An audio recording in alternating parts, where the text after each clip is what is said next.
Here on Island Innovates, we see tech and innovation as a driver of economic growth.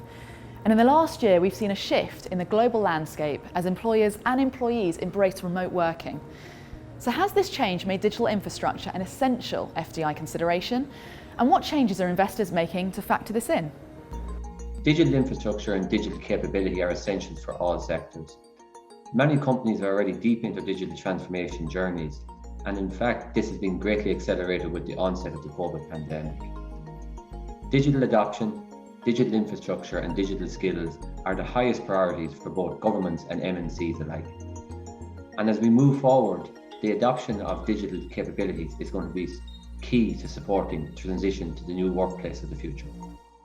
Our European Attractiveness Survey of business leaders from around the globe found that the use of new technology for a few things, including customer access to services, the automation of manual processes, and the new digital work environments were central considerations when seeking a new market to invest in.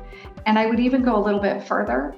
Over 75% of respondents said that countries with the 5G rollout plan, that was a very critical and important factor in their consideration for investment.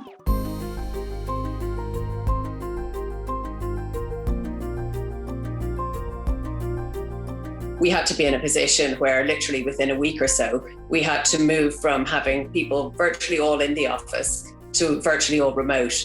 And that was at a time where both of our customers were dealing with increased transaction volumes. We saw huge amounts of market volatility. So it was a very, very busy time. And the digital infrastructure really enabled us to be able to move seamlessly into a remote working environment. And that was key from a customer perspective, from a regulatory perspective, and from a markets perspective. I think as well as FDI decisions, just high-performing talent is going to go to a jurisdiction where they have the ability to connect to the world through a really good and proper functioning digital infrastructure.